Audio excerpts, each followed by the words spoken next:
Pulingome Karnataka വനാതിർത്തിയിൽ bar തുടങ്ങാനുള്ള നീക്കം നടക്കുന്നതായി സൂചന.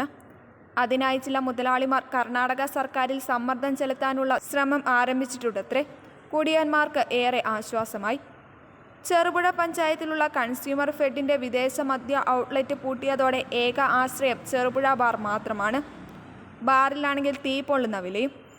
കേരളത്തിലെ സർക്കാർ ദിനംപ്രതി മദ്യത്തിന് വില കൂട്ടുന്ന സാഹചര്യത്തിൽ പാണത്തൂരിലെയും മാക്കൂട്ടത്തിനടുത്ത സ്ഥലത്തെയും പോലെയുള്ള പ്രദേശങ്ങളിൽ ആരംഭിച്ചതുപോലെ പുളിങ്ങോത്തിനടുത്ത് ഒരു വിദേശ മദ്യ ഷോപ്പ് തുടങ്ങാൻ അനുമതി ലഭിക്കാനാണ് ചില മുതലാളിമാർ സർക്കാരിൽ സമ്മർദ്ദം ചെലുത്താൻ ശ്രമം നടത്തുന്നത്.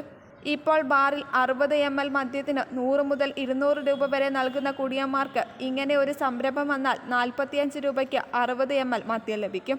അത് വൻ കച്ചവട സാധ്യത ഉണ്ടാക്കുമെന്ന് തിരിച്ചറിഞ്ഞാണ് ചില മദ്യരാജാക്കന്മാർ ശ്രമവുമായി മുന്നോട്ട് വന്നിട്ടുള്ളത്. എന്നാൽ ഇതുവരെയും കർണാടക സർക്കാർ ഇതിന് ഒരുവിധ മറുപടിയും നൽകിയിട്ടില്ലത്രേ. കർണാടകയിൽ കോൺഗ്രസ് നേതൃത്വത്തിലുള്ള സർക്കാർ വന്നതിനാൽ അല്പം പ്രതീക്ഷയ്ക്ക് വകയുണ്ടെന്ന് ഈ മുതലാളിമാർ വിശ്വസിക്കുന്നു. എങ്കിലും ഇതുവരെയും ഒരനക്കവും ഇതുമായി ബന്ധപ്പെട്ട് സർക്കാരിന്റെ ഭാഗത്തു നിന്നുണ്ടായിട്ടില്ല എന്നാണ് അറിവ്.